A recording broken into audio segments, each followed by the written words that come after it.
World Financial Group offers entrepreneurs from all backgrounds the opportunity to start their own business on a level playing field. Dr. Yana Woodhouse, receiving the WCM Wall Street Pioneer Award by the United Black Wall Street of America, Inc., is one of those entrepreneurs. I see WFG and TFA as a place where African Americans with an entrepreneurial mindset can flourish. And the bonus, we help families and serve the communities across the country. To learn more about us, go to worldfinancialgroup.com. We are the sons and daughters of the soul. We are resilient and forever forward-thinking. We ask for nothing else than the opportunity to live and to create the lives that we were meant to live. We want nothing but an equal chance at options and possibilities. The same possibilities and options to live out our potential as our fellow man. We want to be heard, understood, and expressive in our reality. We are the future. We are the creative. We are here.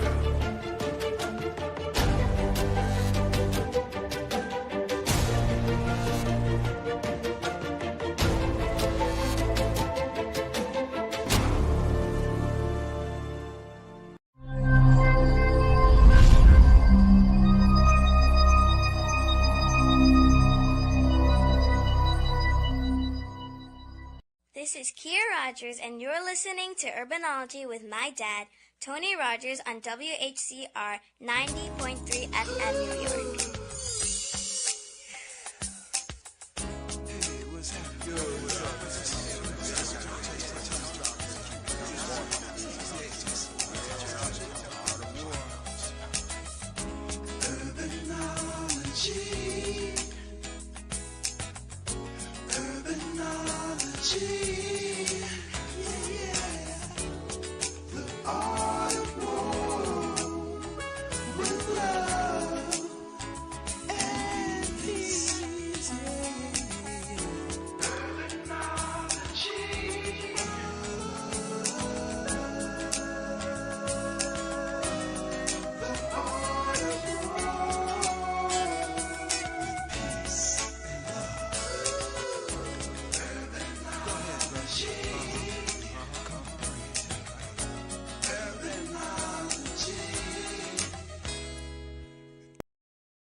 Good afternoon.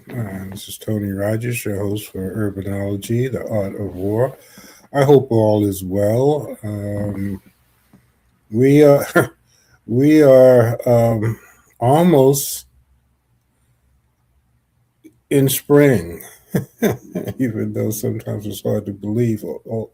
They say that it'll be around 60 before the end of the weekend. So it's coming for those who had suffered through. This was a cold winter. We haven't seen many of them. But anyway, this is Tony Rogers, your host for Urbanology, the Art of War. And there's a lot of things happening. 2026, my good friend Lord Strayhorn indicated that this is a number one year. And that means this is the time for new beginnings. And also a reflection of things that brought us to where we are now. My guest for this week is a person who has been an unsung hero in keeping one of the important contributions that Harlemites have made to the world. There are many things that Africans, and I always like to make sure that we understand that we're African. We're not Black, we're not African American, we're Africans.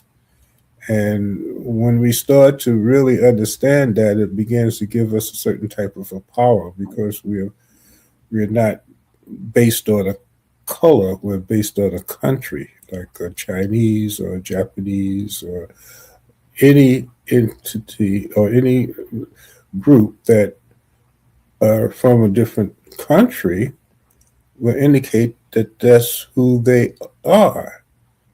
We are Africans. So you'll hear me talk a lot about that now. reconnected to Africa, and I realized that the diaspora has to become more focused on who we really are. And until we do that, there will be something missing in our thinking. One of the things that my guest has done is to carry a certain type of capsule of knowledge about the history of Harlem and the Harlem Renaissance, which was the time where Africans started coming to the North, and many of them came to Harlem. And that's where the Big Apple came from, and all of those types of concepts are now being put into the minds of people who might not have known. March will mark the 100th anniversary of the Savoy, which was a place that many Africans went to, especially when they migrated from the South or the Caribbean into Harlem in order to dance. A dance that came out of the Savoy, that was developed in the Savoy, was swing dancing or the Lindy. That dance to this day is being done around the world. It became a way of, especially in Europe, to protest the, the dictatorship of the Nazis. It was a way for people in our community to come together and take, just like jazz went around the world, the dance went around the world. My guest, Barbara Jones, is a person who has kept swing dance alive. There have been a number of groups who've done it, but she's the grassroots person. I had the opportunity of coming to some of the classes to really learn this dance because I felt that it was important to do so, since it's one of the few dances that actually originated out of the Harlem community. And we should take credit for that since it's done all over the place. So let me please introduce my special guest, a hardworking woman and a person who is the founder of the Harlem Swing Dance Society, to talk about what's going to take place in March in celebration of the 100th anniversary of the Savoy. Please welcome Barbara Jones. Hello. Hi, Hi. Hi, nice to be here. Thank you. And Barbara, is running all around and it's raining. And I, I said, Barbara, you need to be on the show. So she's done her best to do what she does always, is the juggle. So, Barbara, tell us a little bit about yourself, and then tell us how you became this uh, flame keeper of swing dance. And then, of course, you'll tell us about plans for the celebration of the Savoy. So, um, my family has always had members living in Harlem. I'm not a Harlemite. I'm a Bronx person, but Mm. I was always visiting Harlem as a youngster, and distant cousins were always living in Harlem. As far as Lindy Hop, how I got introduced was in school. Instead of taking a regular gym class, they offered dance classes. And one of the dances they called swing dance. Later on, I did some research and found out the original name was Lindy Hop. Um, and as far as getting lessons outside of school, that was tough unless you went downtown in Manhattan. Um, and finally, I found someone who was teaching in Harlem. And my love for it grew even more so. before that, I would see these clips on TV with these people hopping up and down and dancing to jazz music. And I said, oh, I want to do that. But I never got in the air quite likely. But to do the dance, you can stay on the ground. You don't have to go and do the aerials, which Lindy Hop is famous for. And started looking around Harlem and comparing it with downtown. And I said, well, a few of us got together and decided a modern organization needed to be set. And that's how the Harlem Swing Dance Society came about as a Harlem nonprofit. Before that, there were groups. It just wasn't formal or organized. The first group was Shorty George and his dancers from the Savoy. After that came the Whitey's Lindy Hoppers. And then after that came the group from the 50s. They didn't have a formal name, but the next group that came out of them and that they helped really propel were the Mamalu Park dancers. So I have to give credit to who came before and did their thing. When Mamalu Park passed in the 90s, that's when you saw a slowdown in Harlem. They used to dance at Small's Paradise on a regular basis, then Small's closed. And I wasn't around then. I don't know exactly what happened, but people started gravitating downtown. And of course, the elders started to pass away. So Harlem has been in a drought for a good 20 years plus. But it can come back with the help of the village and getting knowledge about the Savoy Ballroom, where it all began. Tell us a little bit about the Savoy Ballroom. Oh, boy. Well, the Savoy opened in 1926. Harlemites at that time, and even up until late 50s when it closed, they felt like it was theirs. But actually, it was owned by a Jewish mobster named Mo Gale. He made the ballroom in comparison to a ballroom downtown that was Roseland. And the difference was at the Savoy, anybody could walk in the Savoy. So it was one of the first integrated ballrooms in Harlem. There are some pictures and films of it, but when you hear those who were inside speak about it, it was gorgeous. It was like a palace, they say. It was a block long. It was on the second floor. There's pictures online. You could look at it. And the jazz and the groups that came out of there were going to be celebrating next weekend on the 14th and 15th. Chick Webb, Count Basie, Duke Ellington, numerous bands, big and small, played there. But the dance that went with the jazz at the time was the Lindy Hop.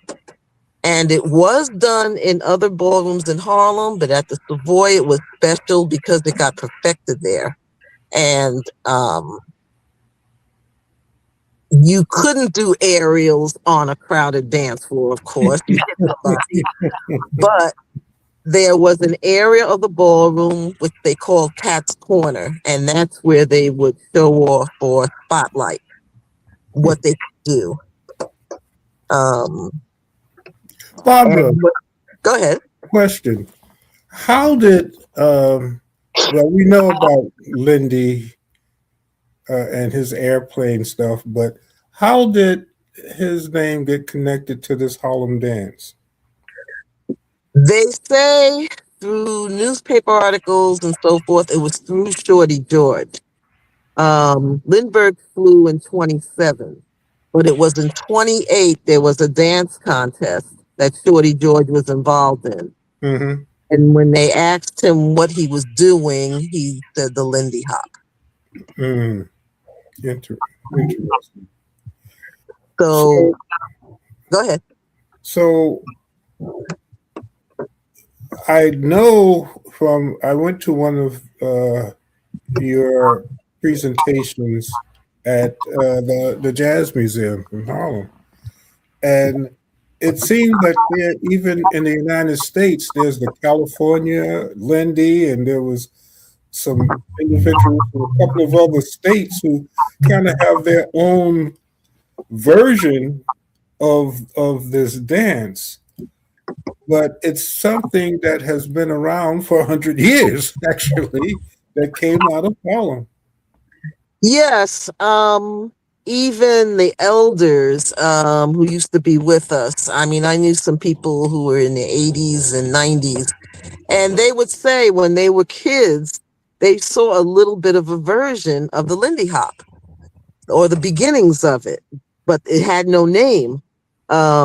It does come from the Texas Tommy. There's films of that in the early teens of people doing a dance that's similar to Lindy Hop. And you can see a little Charleston in it too, before it was named the Charleston. So it's just funny. These people were Black and they were filmed doing They're similar Africans. as Africans. Yeah. Africans who brought a certain type of energy to this country and this world. Yeah. Exactly. The Charleston, the twist, a lot of that stuff came from Africa. They renamed it here, or white people renamed it, but it's truly the roots are African. You know, it's interesting. I remember my parents, who were first generation from South Carolina when I was small, and they were still doing the Lindy. You know, because the Savoy closed in what 57 or when did the Savoy 58? So it was interesting because I would hear them talk about that they were packing their sneakers in their bags so that when they went out to this ballroom and had, drinks or whatever, when they start dancing, they would take off their shoes and put on their sneakers because they was going to do the Lindy. Because it is an exercise too. It's interesting. When I was taking your class, I felt it when I went home, but we were just doing the practice and the basic steps. But it's a fun dance to do, and I really believe that Barbara, I have to commend you because we have to keep that type of history alive because it's our history. It's something that we made a contribution to the world. Because what came out of Harlem and 100 years ago is still going on. Matter of fact, I think the head teacher in your class was from Prague, I believe. Yeah. And it's interesting. So, what are you doing? I shouldn't say you. What have you put together with the community to celebrate the 100th anniversary of the Savoy, birthplace of the Lindy? Well, we're going to be doing a few free community events in the area. And they're for all ages.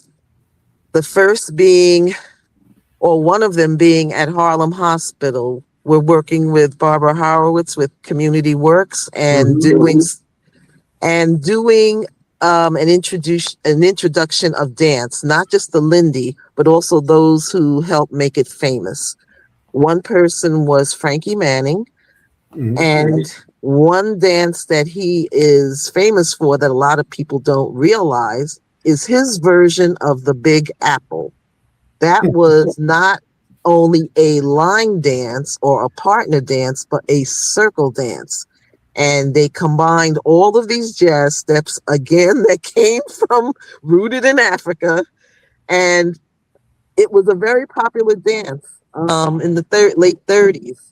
So we're going to learn about that and also have the audience and youth who are going to be there if they'd like to participate, to try it out. And that's going to be at Harlem Hospital? Yes, in the atrium area. That will be at 12 noon on March 14th. Mm-hmm. March 14th in the evening, we're going to be at the Danny Farrell Riverbank State Park. It's Ladies' Night. We're going to have Antoinette Montague, jazz lady, introduce the evening. So she'll be singing and swinging, and hopefully we'll have some dancers, not just people tapping their feet, but hey, if you enjoy jazz, come on out. After that, we're going to celebrate and honor another lady, and her name was Norma Miller, known as the Queen of Swing. Mm. She was from the Savoy. Actually, she is just pure Harlem. Born in Harlem, was at the Savoy at age 14, dancing with the Whitey's Lindy Hoppers. Mm-hmm. And she worked just about till her death at almost 100. Just an incredible lady, and we're going to see a documentary about her life. And we're going to meet the filmmaker also, who was just enthralled with her and said, I've got to film this, And after that, we're going to dance some more. And that's going to be again on the 14th? Yes, in the evening, starting at 5 p.m. Mm-hmm. We're going to have dance legends there who knew Norma. These are people from the Savoy Ballroom of the 50s, and they knew Norma even in her later years. Mm-hmm. And we're also going to hear from someone from Italy who took care of Norma in her twilight years. Mm. In other words, she would be out there 6 months out of the year in Italy, still performing, still writing music, still singing. Incredible. Yeah, she did some things during Harlem Week many years ago. We had I think it was a project with Cab Calloway. That was almost 30 years ago. Wow. Yeah. And Sunday, we're going to celebrate the final day over at the Lee C. Bollinger Auditorium, the new Columbia space on 125th and Broadway. Mm-hmm. The auditorium on the second floor, we're going to see a classic documentary that is very hard to find, or you're not going to find it on Netflix. You will not find it anywhere. You have to come see it. The Savoy King, which is the story of Chick Webb. He was there from the beginnings of the Savoy Ballroom, just about. So it's a combination of his life story and the history of the Savoy Ballroom from the 20s up until the early 40s when, unfortunately, Chick passed. We're going to meet the filmmaker with that one. And we're going to have some special guests talk about the filmmaking, the preservation, the importance of preservation. So we have some special guests, some legends who were at the Savoy Ballroom and also won dance contests. It should be a nice, encouraging weekend, an exciting weekend, hopefully to invigorate people to see the importance of keeping this culture alive. We're pretty good with the jazz, but with the jazz dance that goes with it, that's where we're lacking. Now, I think that it's important to note something else I learned at one of the workshops that you were involved in is that when the Harlem Savoy dancers were invited to go to the downtown competitions, dance competitions, that's when many other cultures started to look at, because they would win all of the time, so they started to be copied as it relates to, because if you want to win in, I think it was the Roseland or some other major dance competitions in New York, people had to start doing this, the Lindy in order to compete as it relates to winning. So that's another major, that's why downtown there's so many different Lindy classes in bars and all of that. Talk a little bit about that. Well, I won't say all have done it in a negative way, but business is business. It's been capitalized on. It's been monopolized. What happened in Harlem was we didn't keep a piece of the action. that's part of the reason, of few reasons, why it's not as rich or cultivated in Harlem as it is downtown.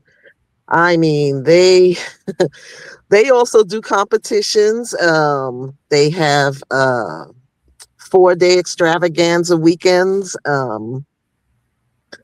It's incredible. Colleges, they have clubs. It's alive and kicking down there. It has to happen back up here. And again, it's going to take the village. So hopefully this event next week will help reinvigorate people and see the importance. For example, one thing that happened after the Savoy closed was in schools, you would think they would teach the Lindy Hop, but what did people learn? Square dancing. And even today, maybe it's not square dancing, but some of the school principals, if you say a salsa class, they're ready.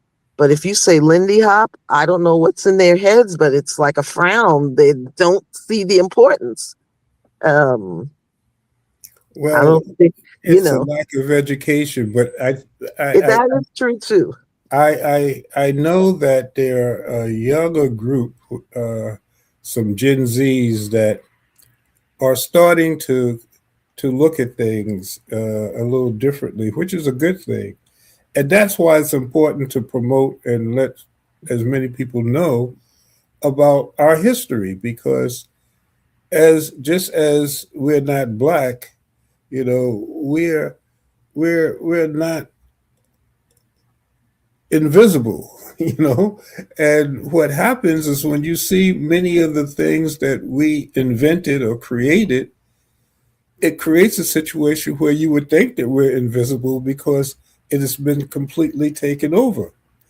And, not to use the race card, but just to state facts. White people have made a lot of money on a dance that was created in Harlem by Africans. And just even the whole issue of the city being called the Apple, that came through Grin Barrett, who created this marketing plan for Channel 5 years ago, called New York City, which at the time that she did that, New York 42nd Street wasn't a nice place. But Lindsay needed to get tourism back, so she created this thing about the apple. But that came from, again, people dancing, having that slang.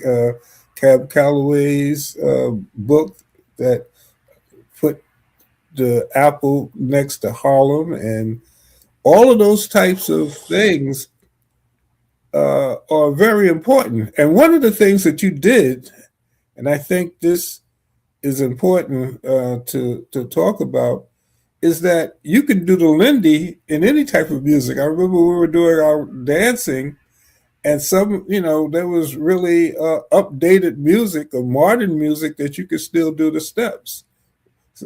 So exactly. And that's why, in a sense, the Lindy Hop has not died with our people, because we have dance cousins, as we call ourselves. We have the Steppers. We have, in Philadelphia, the Philly Bop. In DC, there's DC Hand Dance. In Detroit, there's the Detroit Bop. And they also do a version of stepping. When you look at the films, modern day films, or on Facebook, social media, of these people dancing, you see elements of the Lindy Hop. They're just not in the air, but that's all right. But and it's funny when you said that, because when I was taking your class, it just came to me. They have the new dance, the gangster do the gangster when they're doing their. Yeah. There's a move in the Lindy's. It's the same thing. Exactly. Exactly. And it just shows that the dance evolved. It depended on where you were, and they kept partner dancing. It was Harlem that for some reason it broke apart and it never got back together. But you could see films in the 60s of people still partner dancing and doing elements of the Lindy. Mm-hmm. And this is especially in Philadelphia.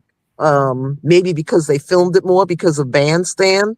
But when you look the old banana American Bandstand clips from the 60s, you see them partnering. But this is the interesting thing with Philadelphia. I was just there a few weeks ago. The Philly Bop has always been associated with Black people, or as you say, Africans. So even today, when you go to Philadelphia and you want to go Philly Bop, you're going to have to go to an urban or, Black area, because that's where they're keeping it alive to today's music, to whatever they can do the beat to and swing to.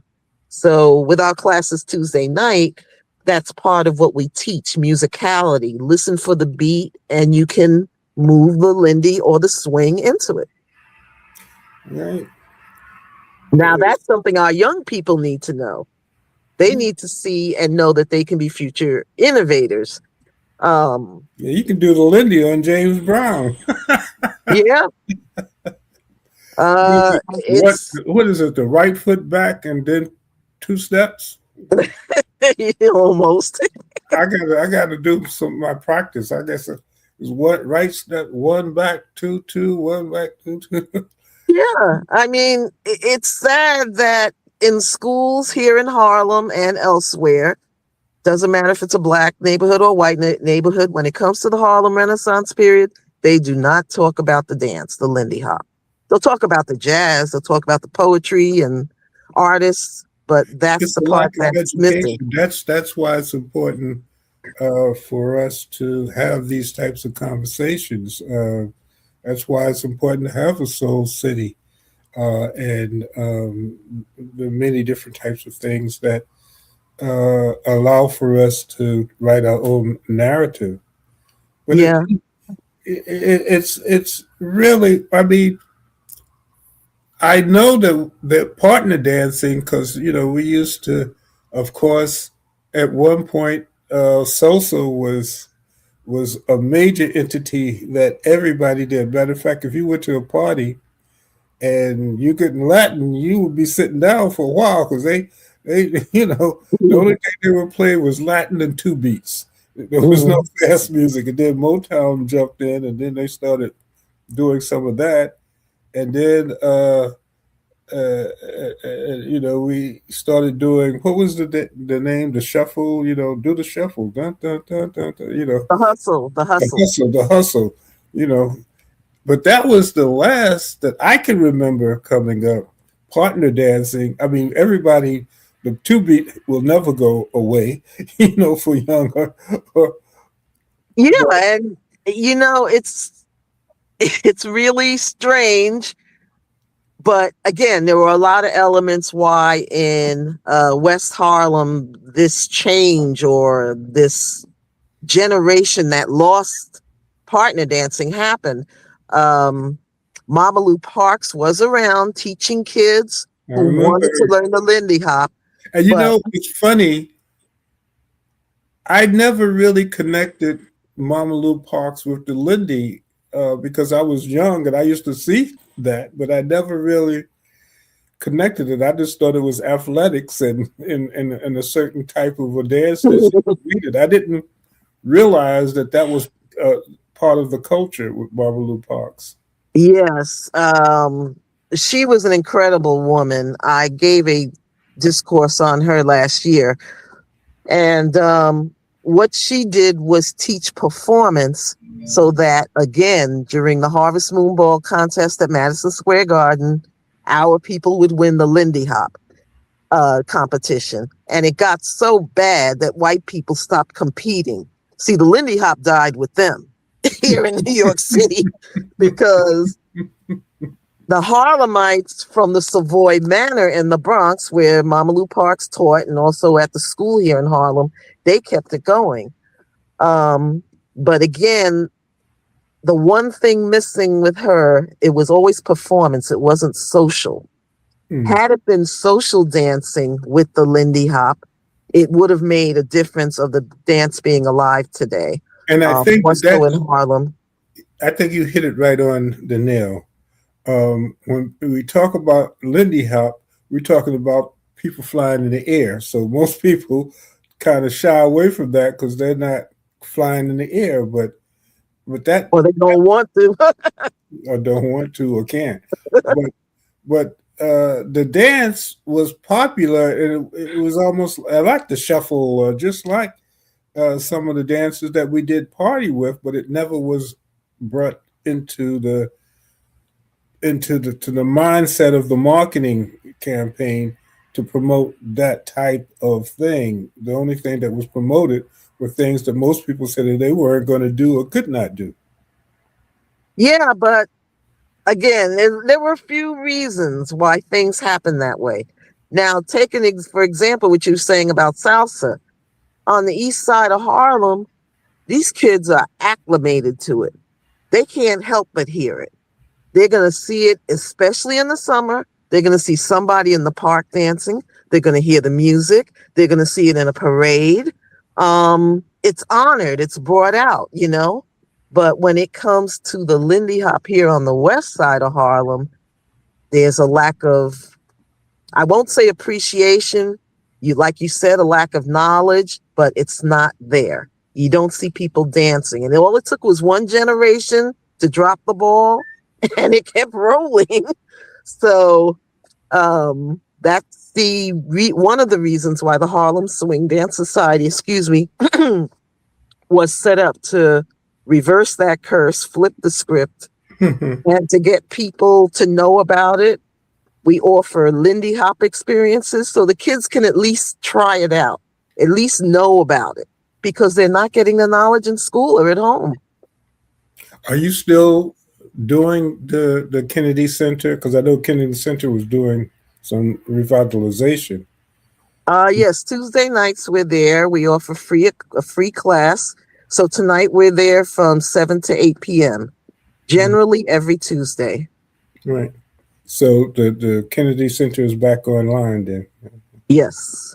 Okay, Tuesday at 7 p.m. When the cold came, I think that is my enthusiasm kind of went down as it starts to get a little warmer though, and I could walk around.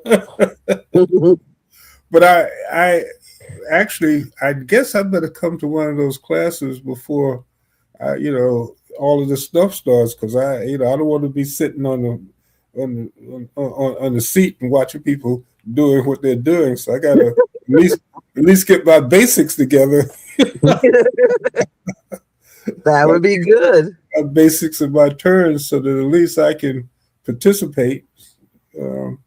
But yeah, it's really important that the youth get to try it out.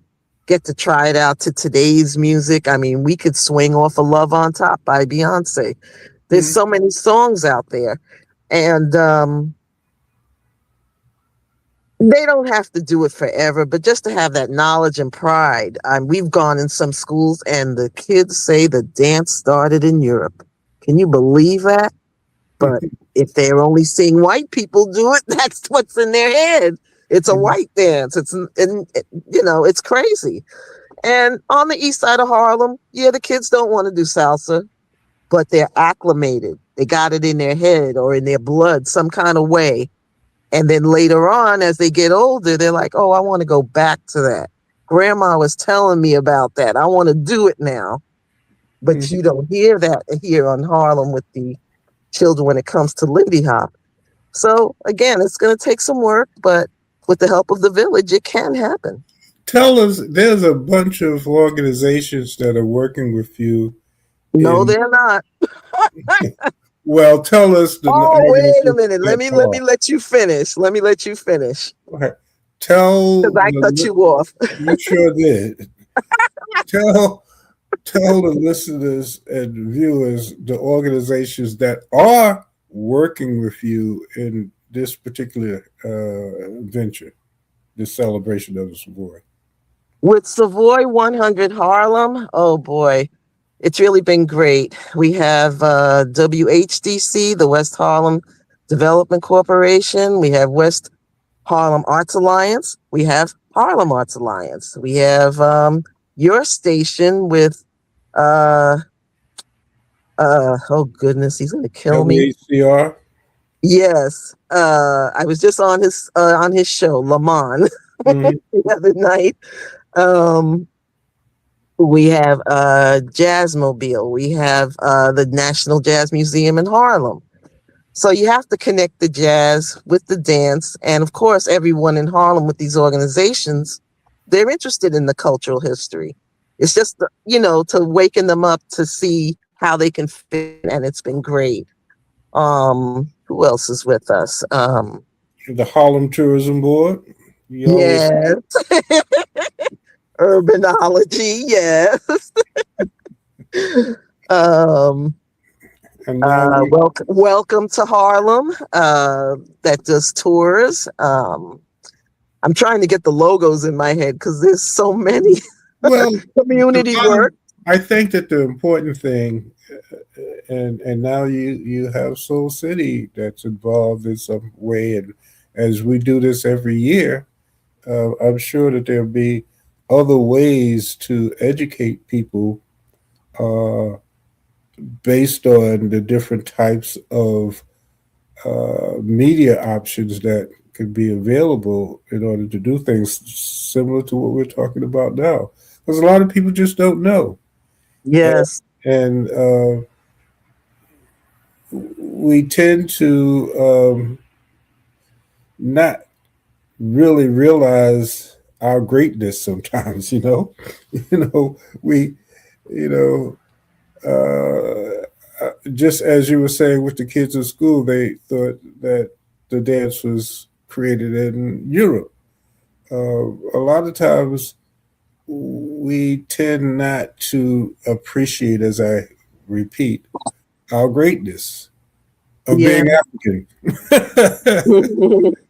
and I True. keep and I keep saying that is because you have to look at the fact that I'm doing work in Ghana, and there's a place in northern Ghana called Punga, and that's where the first slave camps were, and they would march slaves from northern Ghana into Accra, into out of Accra into the Cape Coast where they would keep them.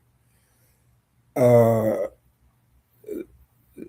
by car now, that's maybe about a 2 day drive.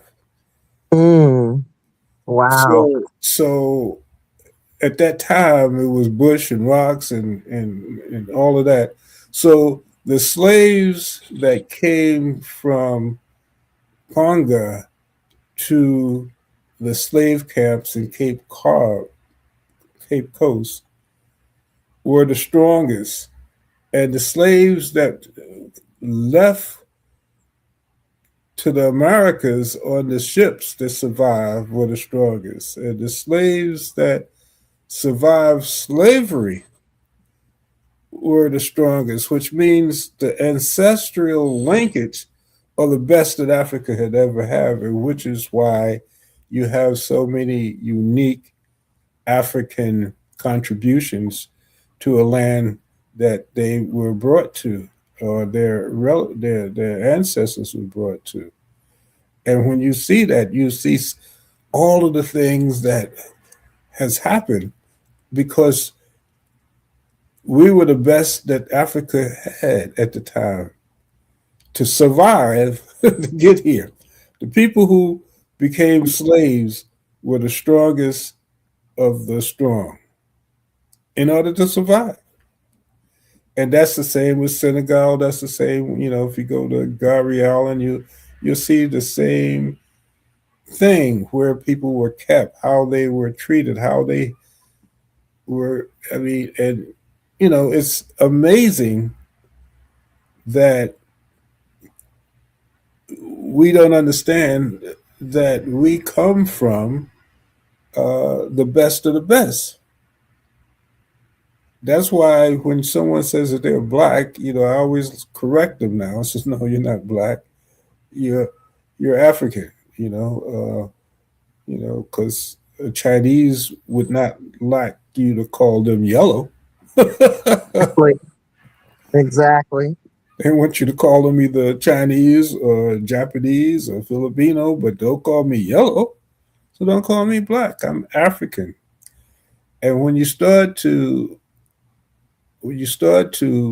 sink that in, just it's important then to have the things that you're talking about. Copy that.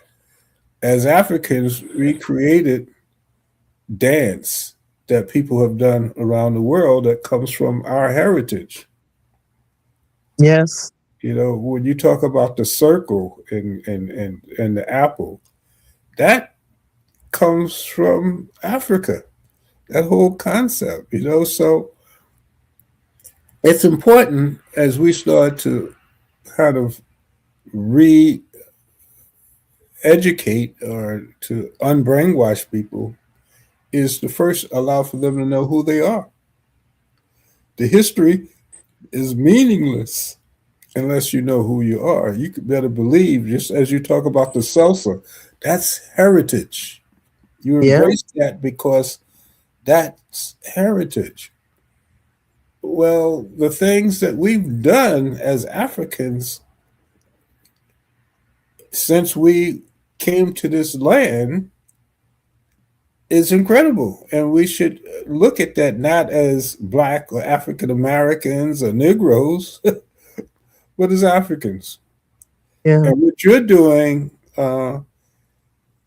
begins to allow for people to understand what I said by showing, not just talking about it. And give the listeners again the website because all of the things that are taking place are on the website. Is that correct? Yes. It's on the website, the Harlem Swing Dance Society.org. We're a nonprofit organization. We also, our phone number is 347-709-7022. And the email is the Harlem Swing Dance Society at gmail.com. However, if you Google or do a search on Savoy 100 Harlem, you should see a picture that looks like this. Hmm. And the symbol in the middle, Savoy 100 Harlem. Our events are free or minimal cost. And we're hoping people will come, if not to all three, at least one. At least one. Yes. Yeah, I definitely want to see the Chuck Webb film. But Chick Web, Chick. I mean, huh? Chick. Yeah. Yeah. Yeah. That's a great one. And thankfully the filmmaker will be there. It's interesting. They all had the same message. Each filmmaker is white, but they did not know the struggle. They appreciated the struggle, and they appreciated that they had a chance to preserve the history. So it's a lesson for us to preserve our history, be proud of it, but preserve it. And how do you preserve it? Pass it on in your family, in your community.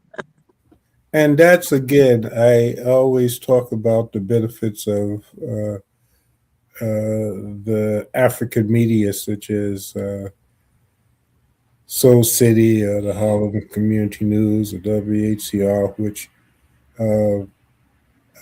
when I say African media, sometimes media that either Africans are involved or Africans created. And when you start looking at it that way, it gives us another sense of being, at least for me. It's helpful. And tell us again about and can you, do you have to pre-register for the classes on Tuesday? No, it's a drop-in class. You could just come over to the Kennedy Center. Give the address of the Kennedy Center. The Kennedy Center the address is 34 West 134th Street. However, it's in a cul-de-sac or like a dead end. Hmm. So to enter, you have to enter through 135th Street between Lenox and 5th. The Hmm. closest trains are the 2 and 3. I don't know the number of the buses, but um, it's easy to find. Right.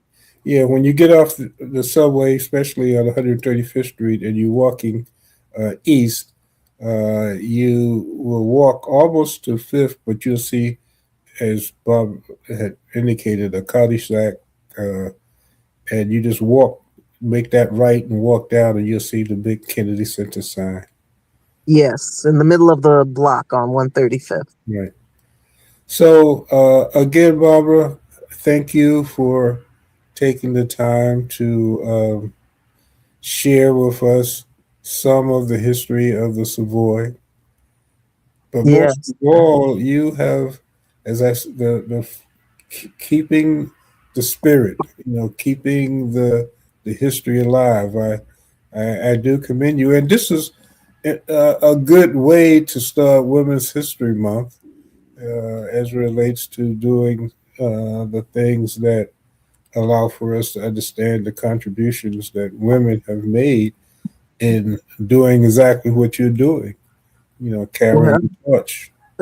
again, it's not just me. We're an organization. We have a board. Everyone has a role, but But there needs to be someone who is a leader and to yes. show direction, or in many cases, because I've been in the same place, do most of the work.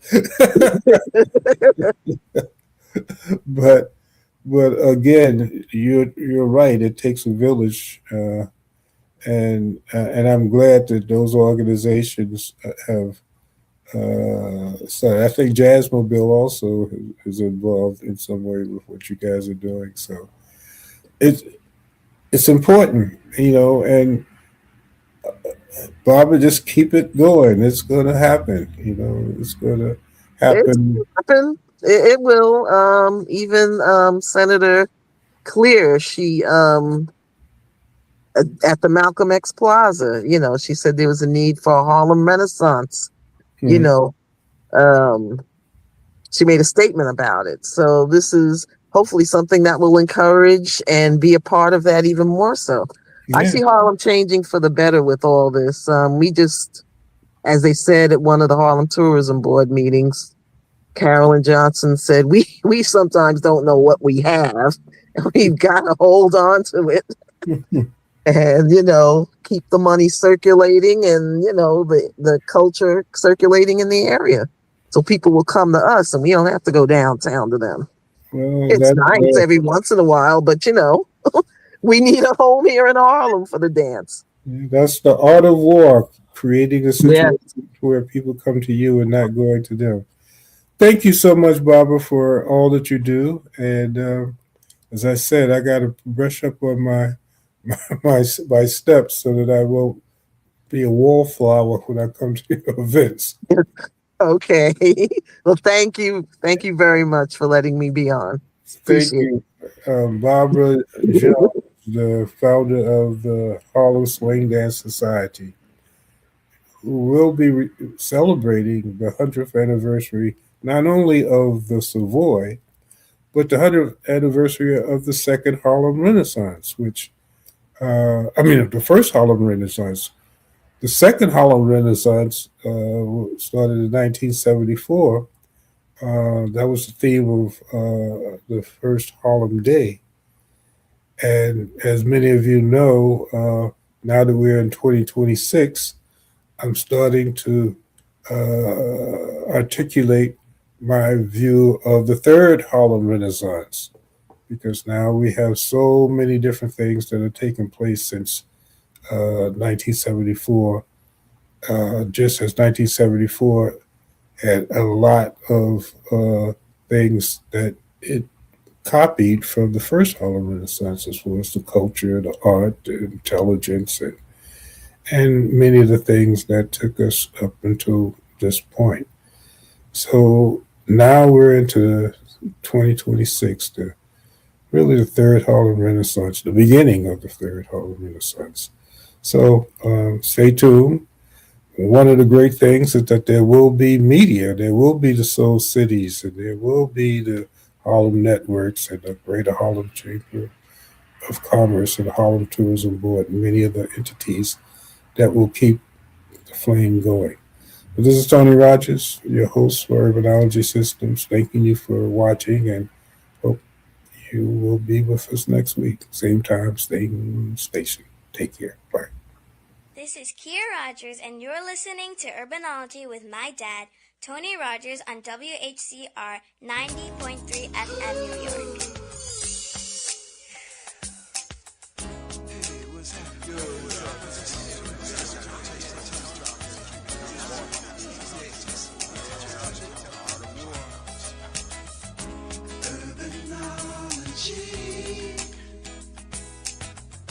Urbanology.